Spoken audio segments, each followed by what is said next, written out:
Donbass, there will be no harvest. As Russian shells fall about us, these fields and furrows are instead ploughed by gun tracks and fighting men. Ukraine's National Guard leads us through the barrage. They pause only briefly and by the cover of tree lines. This is a war of artillery, of seemingly limitless firepower, and of scorched earth.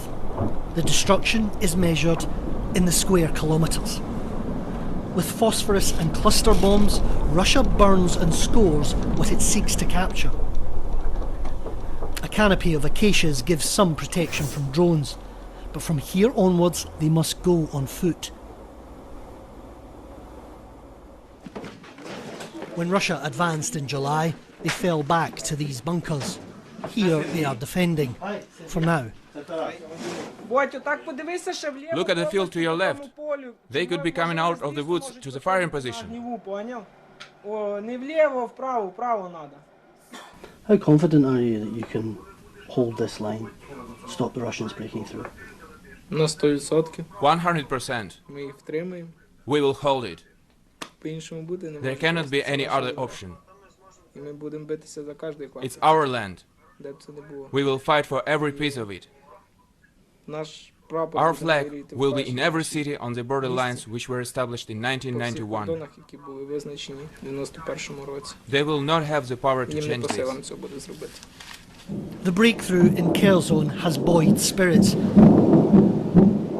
even as Russia's dominance in Donbass rings out loudly. But this war isn't only being fought at long distance. Kyiv, there's a landmine here. Careful. Careful.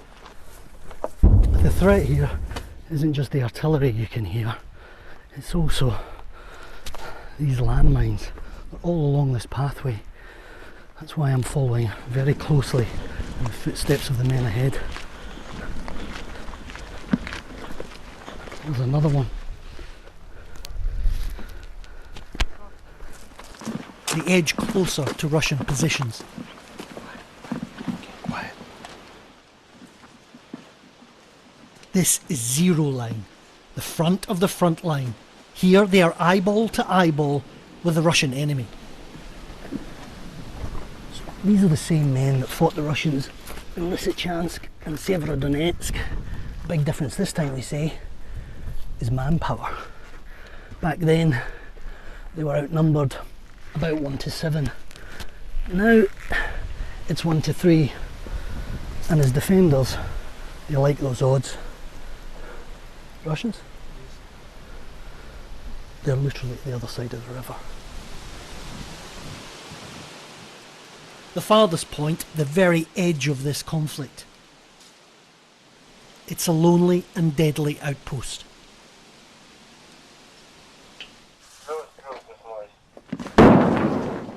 And there are more threats. Some locals are ambivalent, others hostile to Ukrainian forces. But not Sergei.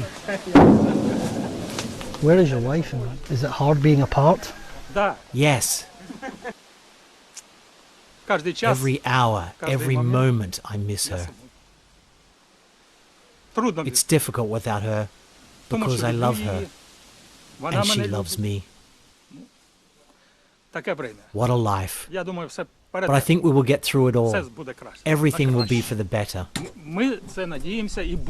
It's in our nature as Ukrainians to succeed, no matter what.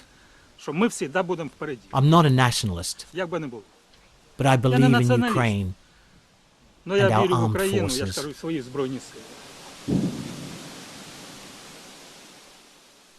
Despite the shelling, Yeva and her mother appear numb to danger. We can hear the shelling all around us. I am afraid. I have a small selection of medical supplies which could be helpful. If suddenly, God forbid, something happens to my child or to anybody at all, I will give them first aid and take them somewhere for further treatment. But at the moment, as long as I have strength, I want to stay at home. So for now, Yulia and Yeva will hang on here amid the illusion of a normal life.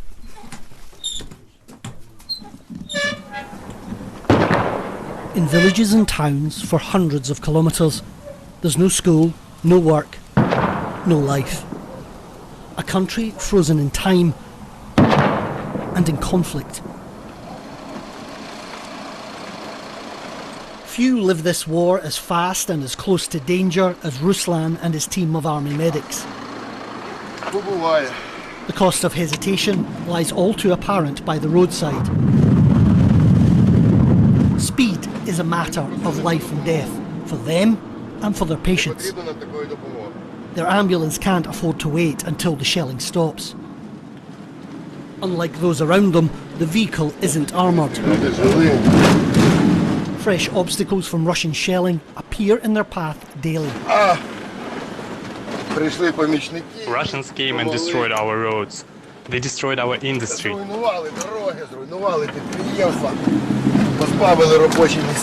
They left us with nowhere to work.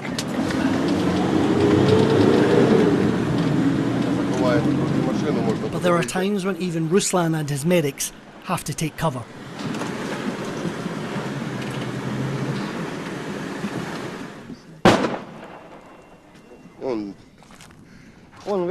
Over there you can see smoke. Their mortar is working.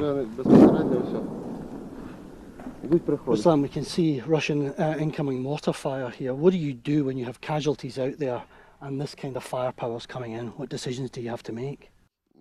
We see the enemy, and the enemy sees us, but the enemy hides in the tree line there, disguising himself. We can't do that. Our ambulance is exposed. We have to pick up the injured and take them out.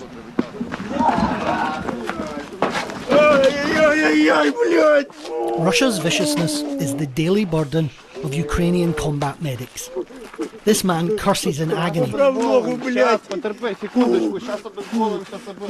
Only moments earlier he was wounded by a mine.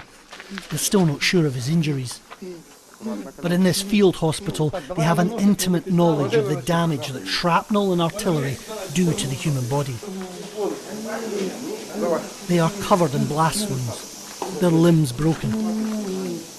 His colleague too has been hit. Time is critical here for two reasons: the patient's life, and the medics never know when more casualties will arrive. This is only a snapshot of the cost of this war. Without a decisive breakthrough, Ukraine's stalemate of suffering will endure. Quentin Somerville, BBC News, Donbass. You're about to see a powerful explosion. A massive drone attack, say the Russians, accusing Ukraine of, they claim, damaging their fleet of warships in the Crimean port of Sevastopol. While these are murky waters, what is clearer, Crimea is extremely symbolic and a strategic site for President Vladimir Putin. It was illegally annexed by Russia from Ukraine back in 2014. This has undoubtedly hit a nerve in Moscow. Today at 4:20 a.m, the Kyiv regime carried out a terrorist attack on Black Sea fleet ships and civilian vessels on the outer and inner harbours of the Sevastopol base station. The attack involved 9 unmanned aerial vehicles and 7 autonomous marine drones. Because of the measures taken by the Black Sea Fleet's ships, all the aerial targets were destroyed. As Russia claimed they began this counterattack from the skies above the port. While Ukraine have not admitted any involvement, as they rarely do on claims made by Russian authorities in Crimea, this video appears to show an unmanned naval vessel. Its magnitude has, however, been felt from all sides, as the diplomatic war of words intensified. Without providing evidence, Russia then singled out British troops. When Russia steamrolled its way into Ukraine last February, it was supposed to be a pretty quick fight. They had a massive advantage. More manpower, more technology, more money, and more fighter jets, crucially. As the war began, Russia bombarded Ukraine with aerial attacks. It turns out that Ukraine has an ace up its sleeve, changing what was supposed to be a short and brutal conflict into an 8-month struggle for survival. Tonight, we're going to show you one of the ways in which they've managed to change the momentum of this war. They've built an army of drones, tiny unmanned aerial vehicles and large attack drones that have given them the advantage and helped turn the tide of this war.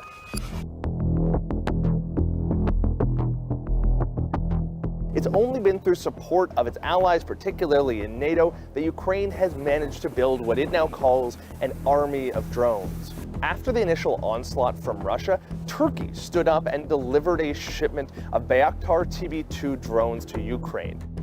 Pretty quickly after these Turkish-made drones arrived, messaging app Telegram lit up with visuals of Ukraine taking out Russian warships, supply boats, ammunition depot, and even recapturing Snake Island, the strategically important base in the Black Sea. As Ukraine started racking up wins with these TB2 Turkish-made drones, Russia started getting better at shooting them down. It became pretty clear pretty quickly to Ukraine that if they were going to retake the skies, they were going to need more drones, a lot more drones. So they came up with a pretty clever idea. Together, let's build an army of drones to help protect the people of Ukraine and to regain their peace and independence. So they put the call out to the international 2.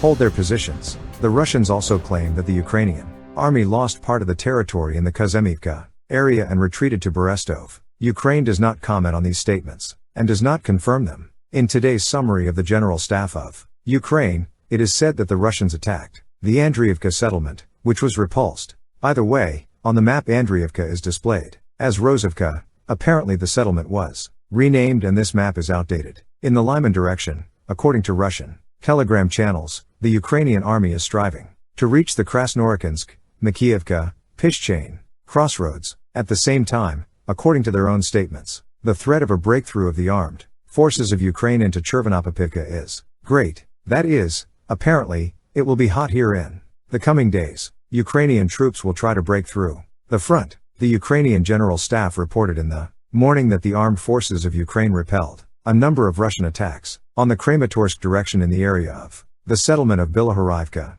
Luhansk region. In Bilohorivka, a difficult situation has developed for the Ukrainian army, Governor Gatai said. The last 10 days